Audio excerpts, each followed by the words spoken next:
everyone. Welcome to the first edition of Investment Matters with Peter Kinch, Diversify Alternative Investments. We're really excited to have today Greg Romundt. And Greg, as the CEO and president of Centurion Asset Management, I'm looking at some of your numbers right now, and I'm looking at 18 years of experience. And this was actually from back in June or July. So I know this has changed. You guys are just hovering under $4 billion. That's a B, folks. $4 billion of assets under management, 91 properties. I'm sure that's cresting closer to 100 now. 12,699 rental units spread out over 29 cities. So clearly, you run a real estate investment trust that is more than a mom and pop startup. But for the benefit of our listeners, can you tell us, I know there's always more to the numbers, but can you tell us a little bit about maybe a little bit about your background, how you got started, and how everything's evolved to date? That's a long question. So I after I graduated university, I went and worked for Citibank in trading derivatives, and lived and worked for them in Toronto, New York, Tokyo, Singapore. Then for AIG, where I was a partner running their emerging markets and derivatives, head of on the global risk committee for managing our risk positions. And AIG at one stage was the largest, most heavily capitalized company in the world, and traded places was back and forth with Citibank. So very, very broad experience at big financial institutions.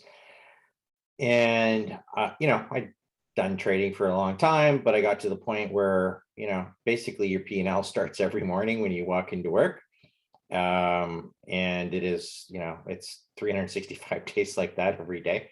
So I was much more attracted to the real estate side, which is what I was doing for my own personal investments, because I couldn't do it.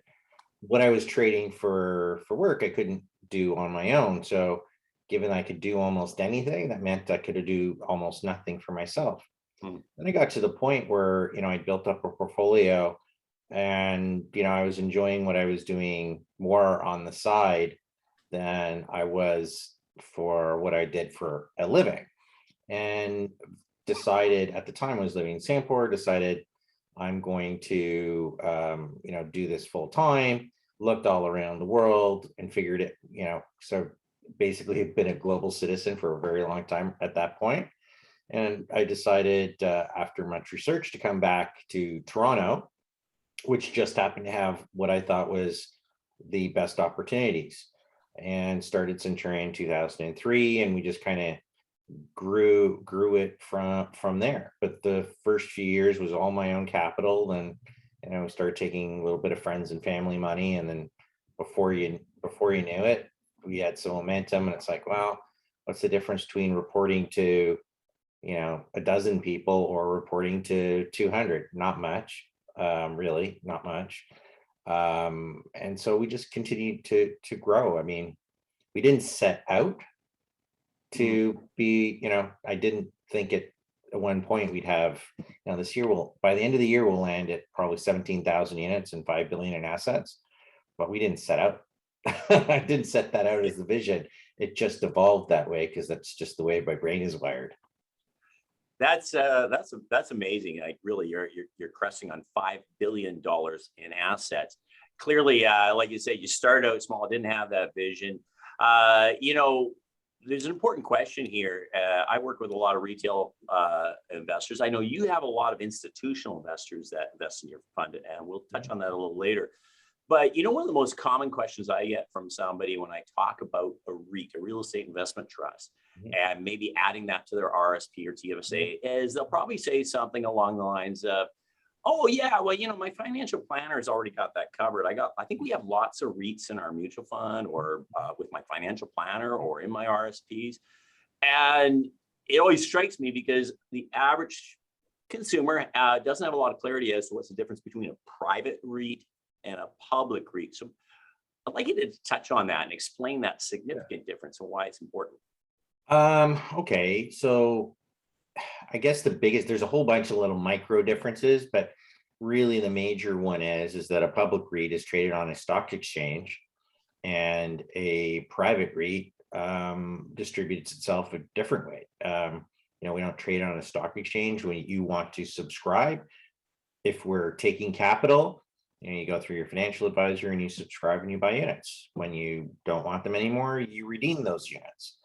The value of the real estate, if you take two companies that are absolutely identical, not that that could really ever happen, but let's just pretend, and one was public and one was private, the underlying asset values would be presumably the same, but the public share price could be anything, right? And this is what you see is you get this volatility. So I think really why investors come to us as a private alternative, because they can easily go and buy a public company, is they're looking for the exposure over the investment into apartments, right?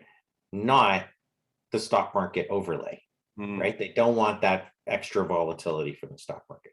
That's why we exist. And I think that's why, investors come to us and why they're attracted to us, because we earn, like I would say, sectoral beating returns, we're top left, but without the volatility. And that's very attractive to a lot of people.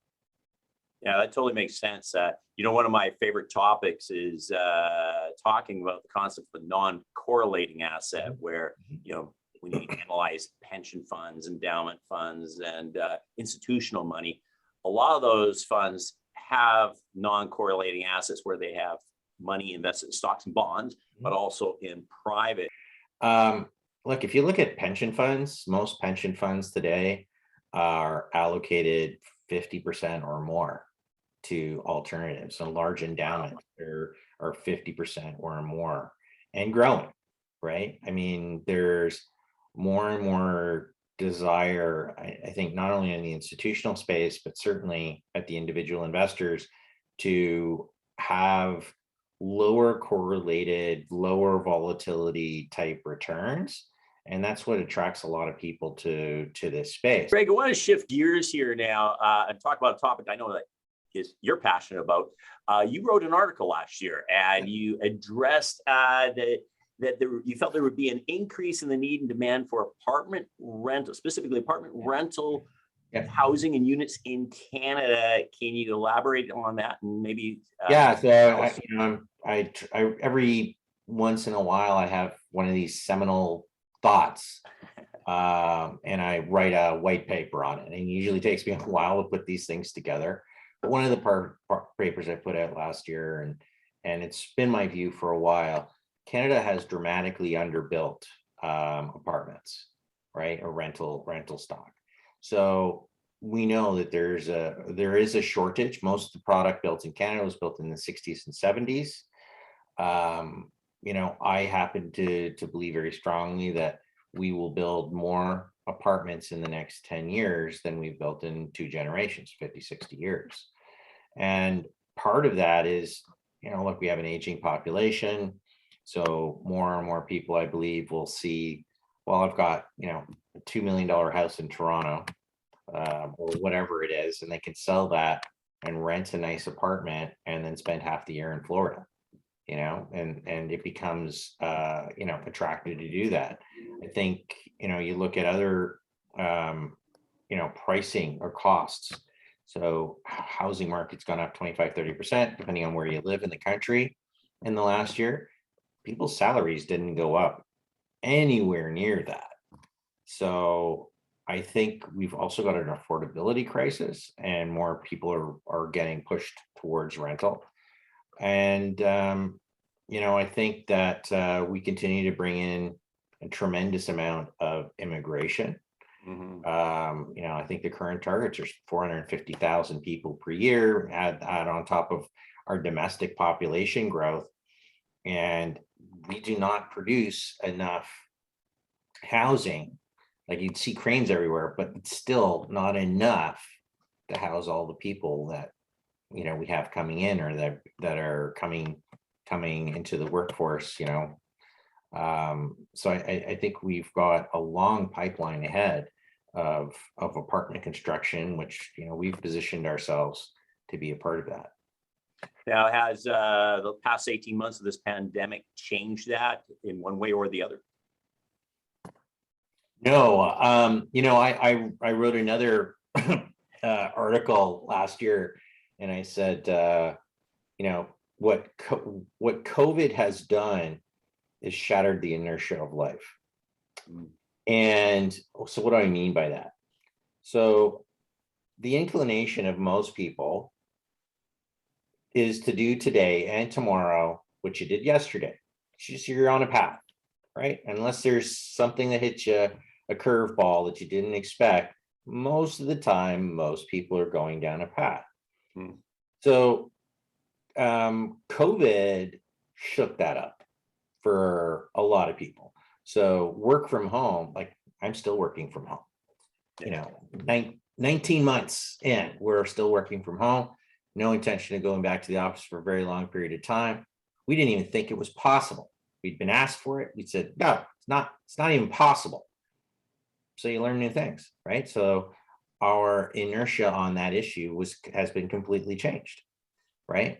So what I think has also happened is many of the owners of the asset class, some are, 3-generation families, and sometimes it's usually this is the supply of new stock that comes to the market for sale for purchase by groups like ours is, people who built the stock and they're now 80 years old and they decide to sell. And, when things are going really well and it's just, it's a really quiet business for the most part. And then last year it became, well, not only did you have pandemic, maybe I die, or two, it's like, oh my God, people are scared to go and see apartments. How do I rent my apartments? So these things both at the same time punch you in the nose, and it tends to wake you out of your stupor. And, for some people, they just said, you know what, I've been thinking about selling for 5 years. This is the year. I don't need to do this anymore. And so they're being shattered out of that. So we've been, I had said about a year ago that it would result in a massive amount of volume coming to market as the inertia was shaken up, right? And so we've seen a tremendous amount of opportunities come because of that. So yeah, no, my view is the same as it has been. It's just come to fruition. Well, that's really interesting. It kind of dovetails into the next question I was going to ask you, because looking out on the horizons, I'm thinking, what opportunities exist for your fund, for Centurion, as a real estate investment trust today? So I think the greatest opportunity for us is really in the acquisition of new product. We've been involved for a number of years in financing either equity or debt construction of new apartments. We just think the country needs it so badly that the returns are there. We're also positioning ourselves with I have a very strong view that we have turned the corner from a disinflationary environment. And I wrote a paper on this last year too, because I'd been a disinflation person for about 10 years. I'd called interest rates were going to go to zero and below zero around the world. People thought I was nuts for a long time. And then it happened. And I was like, wow, how'd you figure that one out? It says, well, it was kind of obvious, actually, if you actually understand how these things work. And that's why, last year, about August, I said, okay, I've changed my mind now. We've now hit that point of inflection where we're going from disinflation to a very pro-inflationary environment.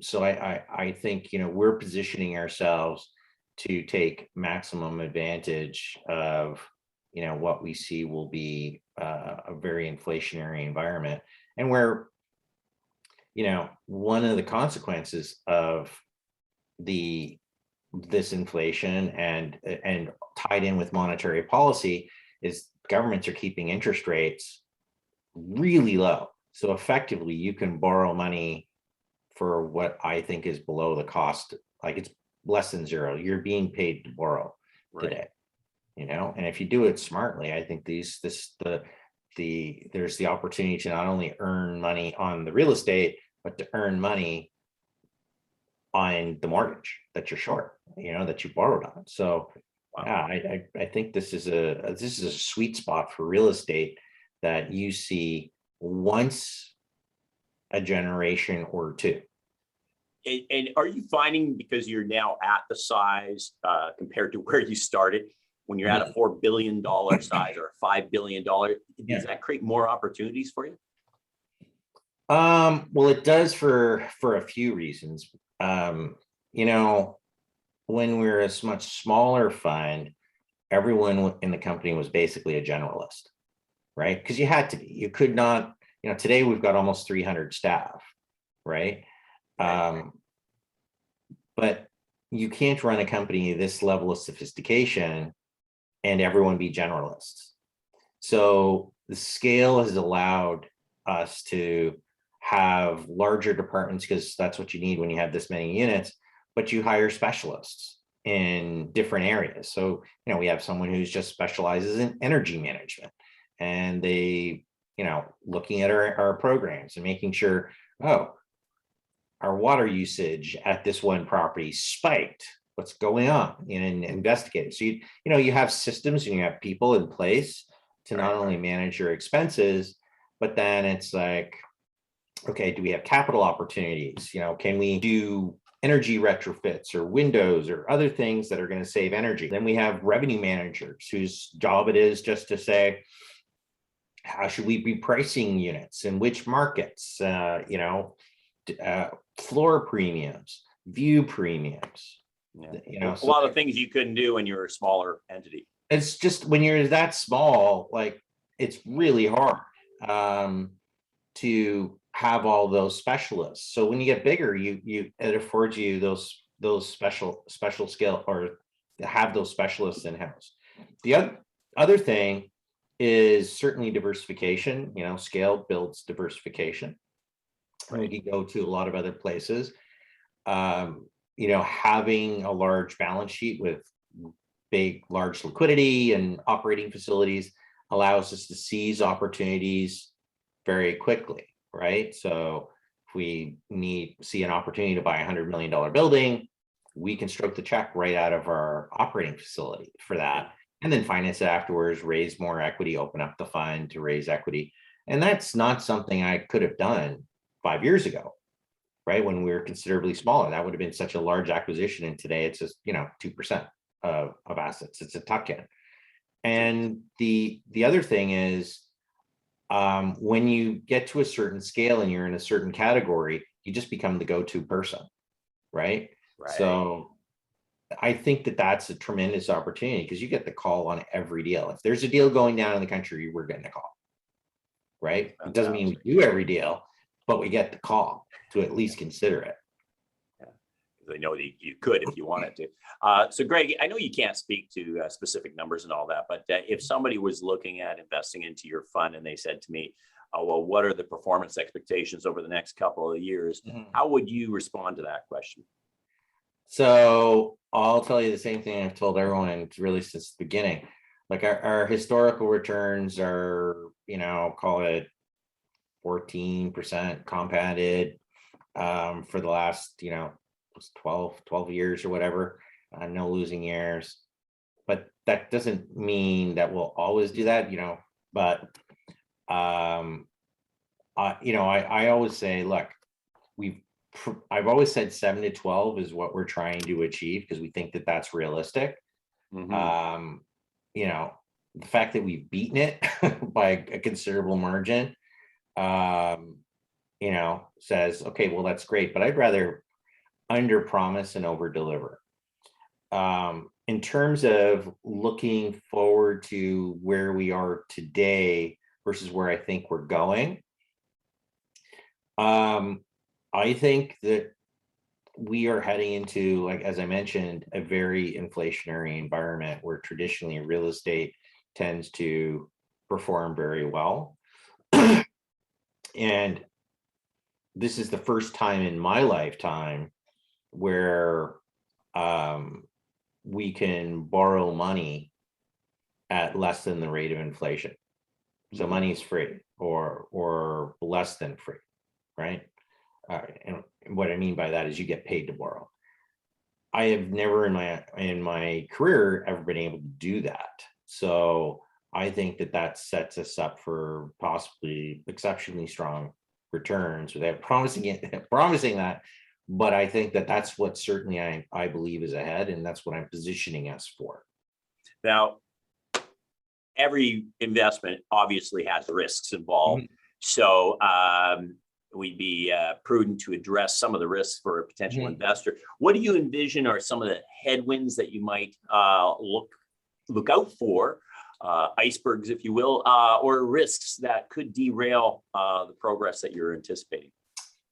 Well, look, I would always say, I always get asked what I think is the biggest risk. And I've always said the largest risk to us or in our industry is political, right? Always has been and always will be.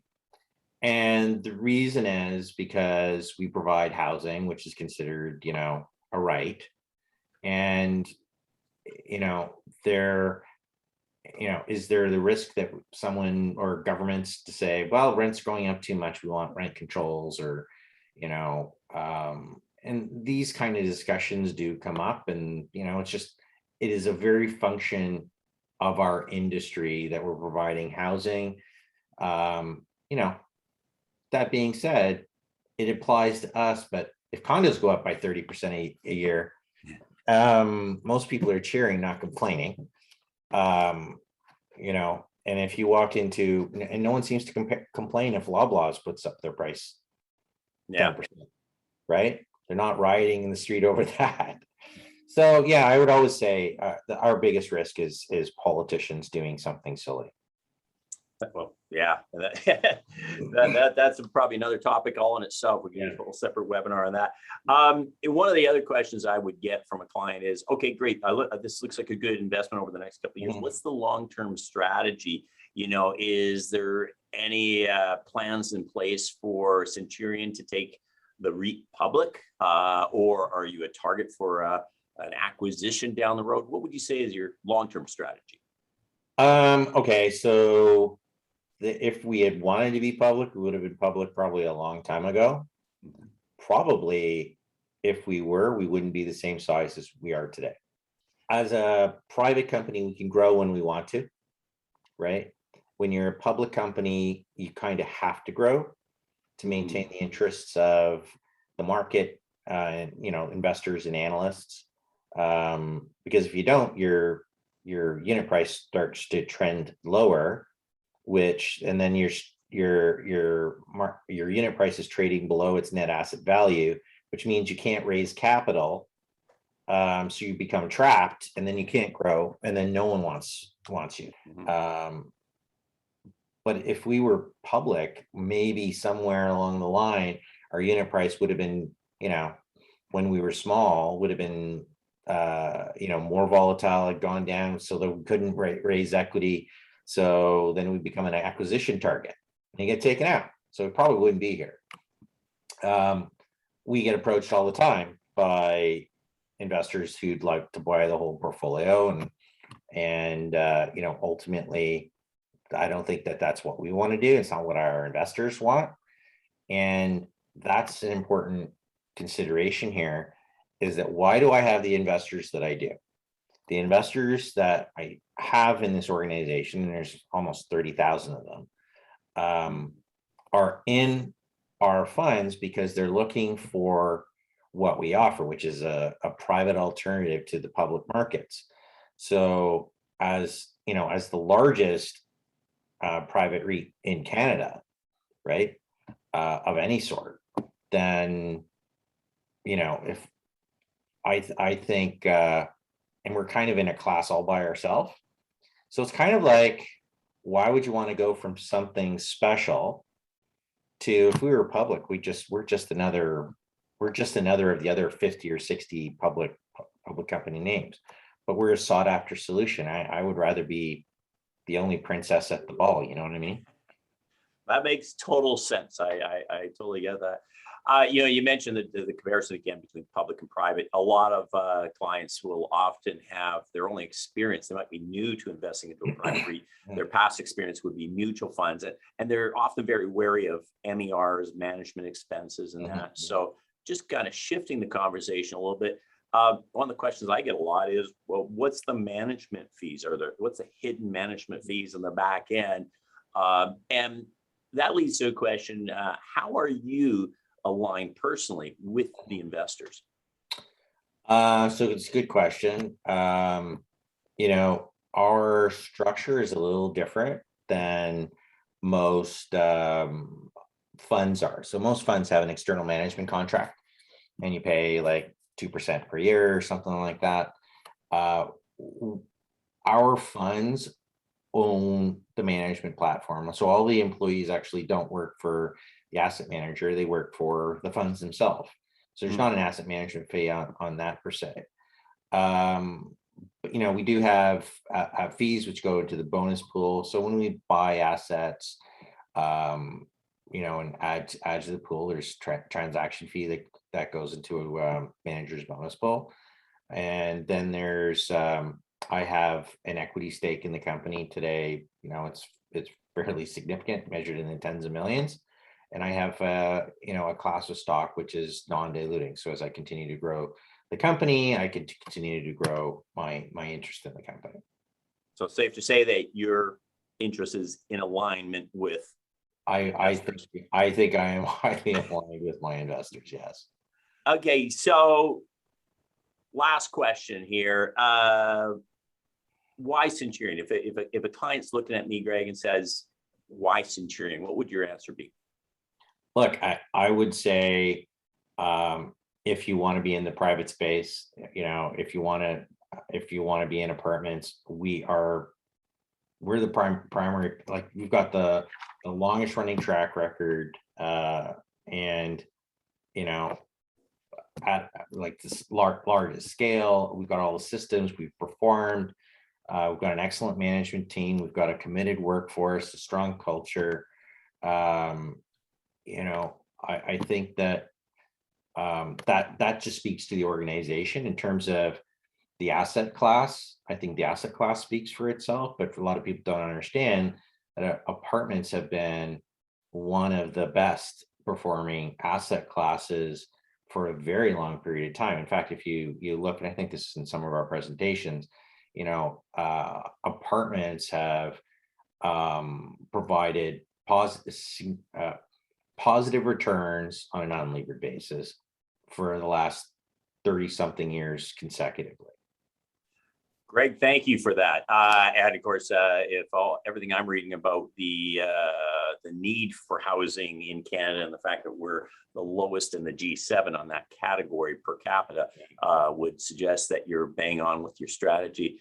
Greg, that's all the time we have for today. And I just want to say thank you very much, because, it's one thing to be able to have people some literature on a potential investment, but getting the opportunity to hear talk to the CEO and founder of the company is fantastic opportunity. Most people only get to see you on BNN, so now they get to see you on Investment Matters with Diversify. Folks, you can get more information. We've got the link here in the video. You can go to diversify.ca for more information.